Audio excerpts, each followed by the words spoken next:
What's your name and where are you from? My name's Ian Delucca. I'm from Long Beach, California. Awesome. And Ian, how did you initially get into jewelry? It was a family business when I was growing up. My mom did a lot of work with Sundance, the film festival and catalog and resort. So when I was like, as early as like 7, I was sitting at the jewelry bench, like doing tasks. And it would be like all day, like doing the same repetitive motion 500 times to make 500 pieces. And I hated it. I absolutely was just like, no way, I'm not doing this when I grow up. Yeah, here I am. So how did you end up transitioning to designing your own pieces and getting into jewelry in your own way? That was like a lot more recently.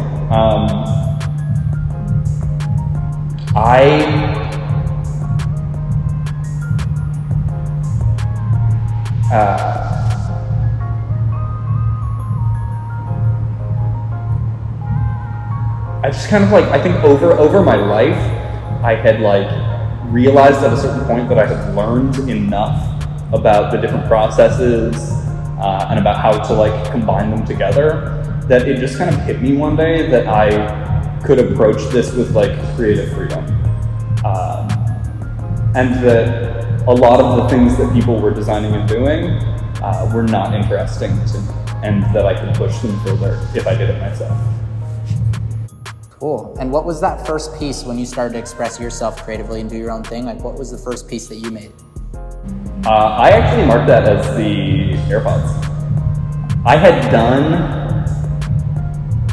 2 pieces as an adult before that for a friend who just like asked if I could, and that kind of got the wheels turning. But I think like what really kicked it off for me in terms of like doing the type of work that I'm doing now is approaching the AirPods piece. Awesome. And speaking on those AirPods, they were the $20,000 diamond encrusted AirPods that you made back in 2019. How did you come up with the idea for those? It just made sense. At the time, AirPods were like a meme. I don't know if you kind of like remember, but everyone at the time was like talking about like the status symbol of AirPods, and that just struck me as really funny. So I wanted to kind of see how far I could push that. And that was a whole host of challenges in terms of making a product that actually worked. Awesome. And how did people react when they saw those? I think a lot of people reacted like with shock, which was the point, right? Like a lot of people were like, nobody should ever buy these. I can't, talking about how people tend to lose their AirPods, saying I can't wait to find these on the ground somewhere, right? And like, that's all hilarious, and that is very much kind of in line with what the point of the project was, which was just to like heighten the meme that was already going on. Yeah. That's awesome. And did Hypebeast end up writing an article on those? They did. And they ended up, they wrote an article for that one, which was very well written. I was very pleased to see myself in there. And they ended up doing an article for the SpongeBob grills. But yeah, the AirPods got press everywhere. The AirPods were like Vogue, GQ, in a shoot for Harper's Bazaar. And as a first project, it was like kind of amazing to see, kind of beyond my own expectations. Yeah. That's nuts. So that kind of lifted your career a little bit after that and getting those articles and that recognition at the time? Absolutely. That was a really positive way to kick off a career, right? Yeah, and we're still growing, and we're still doing more and more projects. Absolutely. And one of the other crazy things that you did not too long after, it's both crazy and controversial, is the spiked grills that you made. Where did the idea for the spiked grills come from? Yeah, that piece was like really about cultural convergence. I think most people know it now, but there's like a huge convergence between like hip hop and rap and punk. And the idea was just kind of to fuse those influences in a physical piece. It was fun. It was also like a technical challenge because I make grills differently to the way that most people make grills. I start with a scan of people's teeth, and then I'm able to sculpt and build digitally on top of that, which allows me to be like a lot more sculptural. And that was one of the first pieces that I did while testing that process. So I made them to fit myself. Wow. Yeah. How did people react when you started showing those off?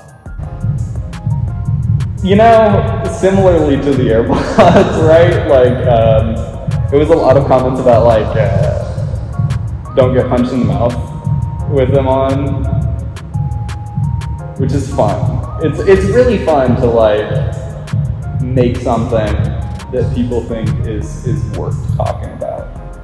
Yeah. Is that something that you design around towards that goal when you're doing pieces, or is it different?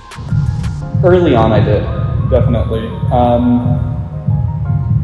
The AirPods is like a really easy example of that, right? That like, it wasn't beyond to me at the time that I was doing something that would be like pretty easily recognizable, easy to talk about, easy to write about, and relevant culturally at the time. And that tends to be like at least part of the thinking of doing work.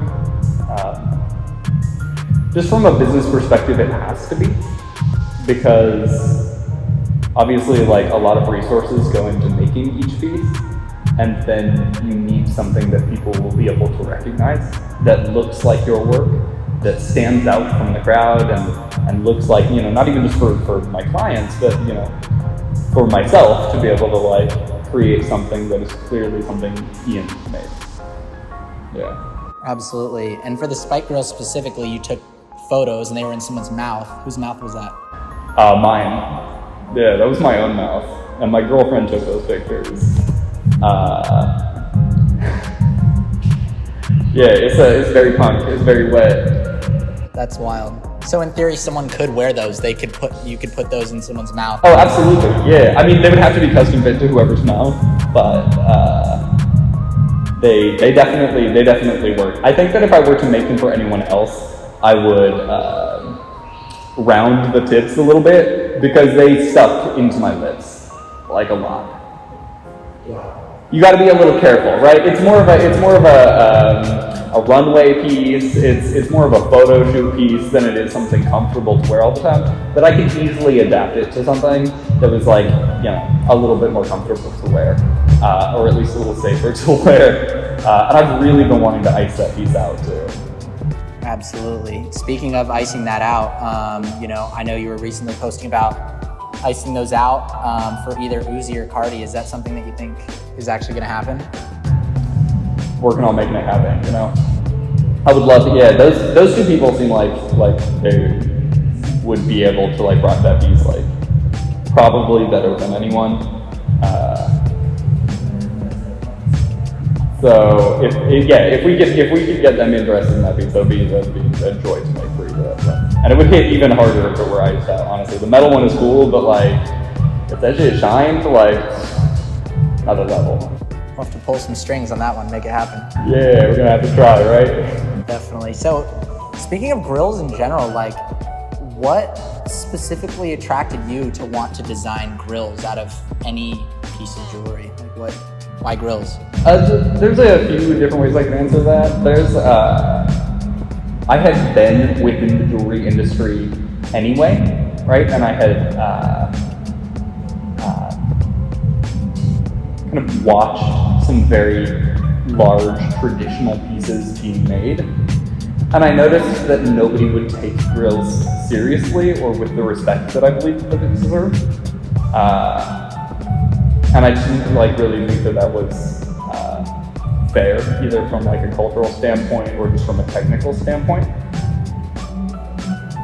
You know, so if nobody else is gonna do it, like I suppose I am. The other perspective on it is that like they're an interesting canvas and not a lot was being done with it. You know, people were doing invisible set grills, people were doing windows, but like people weren't adding, you know, and then people obviously were doing like some fairly basic enamel work, but people weren't really going off in a hugely artistic way with grills. And I'm glad to see that happening, both with myself and a handful of other people who are doing it.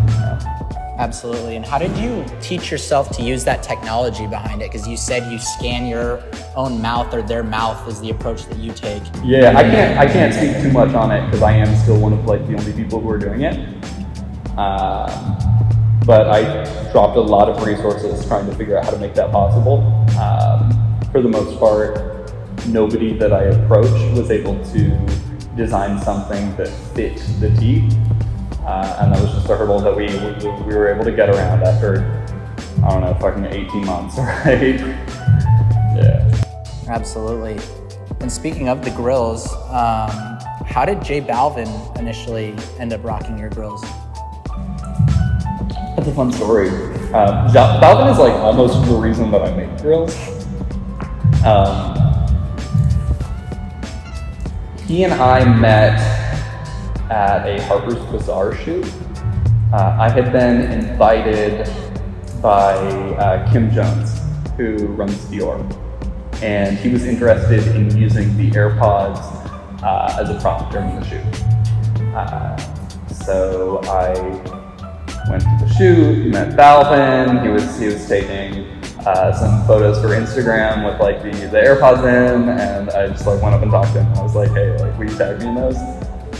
And he was impressed with the work and had noticed some like illustrations on my Instagram that I had at the time. And he was like, you know, we're doing a project with SpongeBob right now. Could you do a SpongeBob style grill? And then he and I worked together and did like a fully enameled SpongeBob themed grill. Yeah. That was how I first got connected with Jose.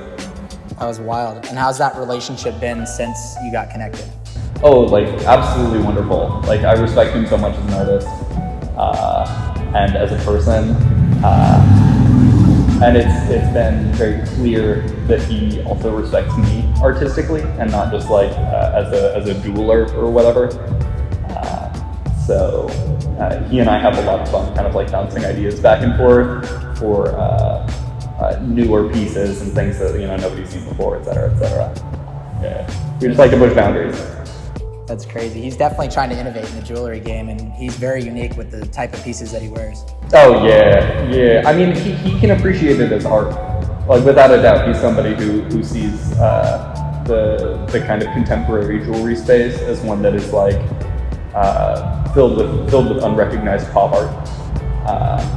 And I think like at the end of the day, like that's really what I'm trying to do, right? Is like make it very clear that the work that we make is art. Yeah. Absolutely. And how did the multicolor grill that you made for him, how did that go, and how that was recently featured in his latest music video as well, correct? Yeah, he's put in a few music videos actually. It's the flame grill. So I set diamonds all along the back of the top teeth, and then created like another section, like another like thin metal section with pins in it that stuck through some of the holes that were made for the diamonds, and then we were able to laser solder it from the back and enamel over the front of that flame section. So just like from a technical perspective, like I really wanted there to be like you have to think of like diamonds a lot of the time as pixels, and when you try to get sharp curves with diamonds that are significantly larger than the curve size, you're not going to be able to get a lot of detail. So in like creating the backdrop of diamonds and then setting something on top of it, we hit stones. There are diamonds that you can't see under that piece. But it was all just so we could have like a very crisp and detailed flame. And then, Yeah, he just fucked with it a lot. He just liked that piece a lot and has ended up, it went in a GQ shoot, it went in a few music videos. Yeah. That's awesome. And if you could have any other celebrity or music artists rocking your grills, who would it be? Yeah, 3 off the top, because this is the only question that I thought of while I was driving over here. Off the top, very easily Pharrell. Uzi, and Dennis Rodman. Like, hands down, Pharrell, Uzi, and Dennis Rodman. That's a good list. I like that. Diverse. Yeah. Diverse. And just speaking of other jewelers in general, like who are some other both up and coming contemporary ones and like past jewelers that you look up to that have inspired you? I mean, with the past, I think that like I would have like there's so much inspiration that we can draw. I think the bulk of the inspiration comes from like the early 2000s and like all the stuff that Pharrell and Jacob the Jeweler were making. Those were some of the pieces that really solidified in my mind that it was pop art.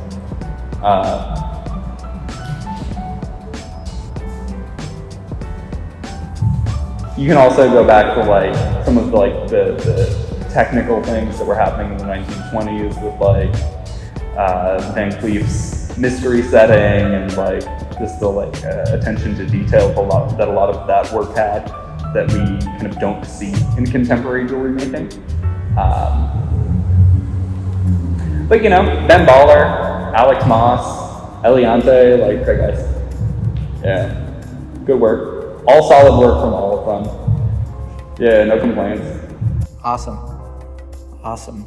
And in addition to grills, you've definitely expanded into other mediums of jewelry as well, most recently with your barbed wire bracelets. What inspired those? I just started seeing that a lot of people like really mess with the work and not everybody has $20,000 to shoot me for a new piece,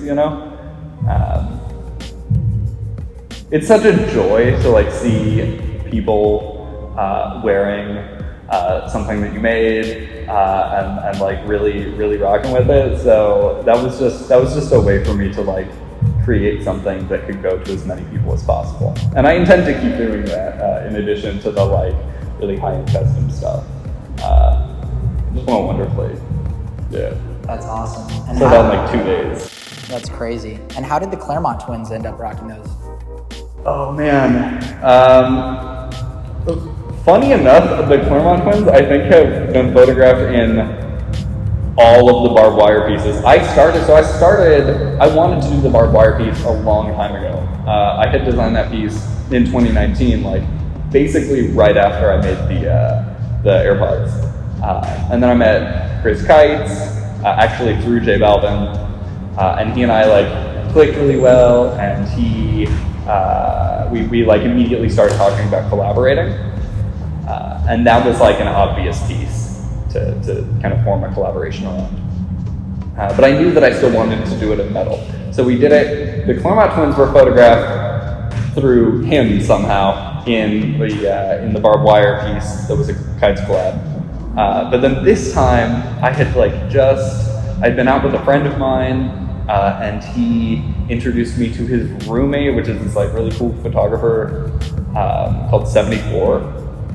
And she just hit me up before she was like gonna shoot with the twins, and she just hit me up before and was like, "Hey, do you have any jewelry for me?" So we just got this to her, and on the twins. And apparently they both really liked it, and they still have those pieces. That's awesome. And are there any other garments, mediums, or accessories that you want to experiment with in the future? Yeah, definitely. I would love to make bags. I would love to design shoes. I'm gonna stick with metals for a while, but I'm not gonna limit myself unnecessarily, Yeah. That's awesome. I'm excited to see it. I'm sure you have a lot of ideas. So. Yeah, I can't wait. I got more ideas than I can reasonably do. The ideas come easily. It's like really about the execution. Awesome. Are there any other designers or creatives that you want to collaborate with? Yeah, actually one of the big things that I want to do, as much as I love producing work under my own name, one of the big things that I want to do is design for like a larger fashion house. Like I would love to do metal and jewelries for any one of a number of big fashion houses, either in collaborations or just be like scooped up and run it, you know? Yeah, that'd be cool.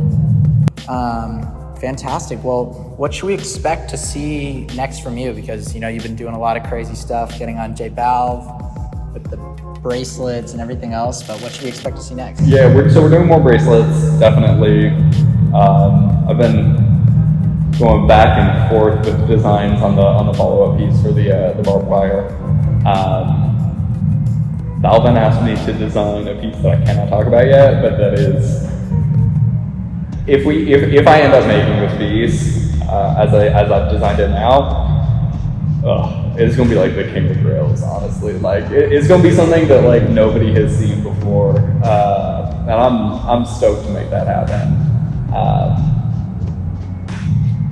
Yeah, what else? Oh, I'm actually stepping away from grills a little bit, kind of expanding the vernacular and doing a fully iced out G-Shock with some enamel details, which I'm really excited about. I've been planning a few pendants for a few clients, which, you know, like it's one thing to make work for teeth, but I'm kind of limited in scope, right? Like I can't, like it has to function in somebody's mouth at least kind of, and it has to like, it can't be like significantly large. So like it's gonna be nice to make chains, to make pendants, because like I could really show people what I'm doing, you know? Yeah, I think we're gonna need some AVNT pendants. We gotta make that happen. We will.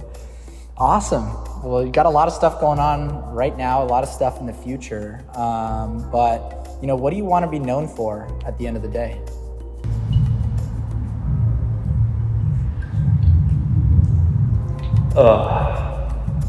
Man, I'm so tempted to just say some wild shit, honestly. Like, when I was in middle school, I snuck past the Secret Service and I saw Obama. And I ended up writing an article about it for like the local paper, and I ended up, I guess it wasn't middle school, it was high school. When I was in high school, yeah.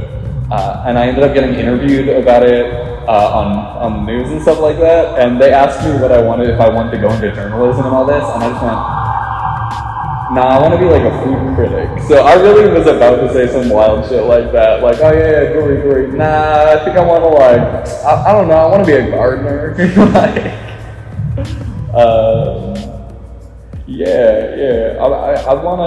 I just want to like continue to make pieces that are recognized as art. I think at the end of the day, like that is something I'm really passionate about, and something that I think there's a cultural moment where like people kind of innately understand the stuff that we're making is art. So if we can be recognized for that, that'd be wonderful. That'd be dope. You're on your way, man. You're on your way. You're doing some amazing stuff, and it's exciting to see now, and we're very excited to see what you continue to do in the future. Well, sometimes it feels like things are going so slow, and then I look back and I really like marked the first thing that I did as late 2019, the AirPods, and it's like, it's been 2 years, you know? Like shit is happening for 2 years. It's going quick, even if it feels slow sometimes. Absolutely, man. It's only the beginning for everyone in the space, so we're excited to see it. It's gonna be crazy. It was great having you on here, man. Last question, but who do you think we should bring on the AVNT YouTube for an interview next? Y'all already did Chris Kites, Torino, Jebediah Ryder, KO, my friend KO, who I'll show you his Instagram in a second. Those guys would make great interviews, absolutely. Dope. We're gonna make it happen, man. All right, there we go. Appreciate you coming on, man. Yeah, First of course. interview with many in Delucca on AVNT. Let's do it. We tapped in, man. There it is. Great having you on. Cool, all right.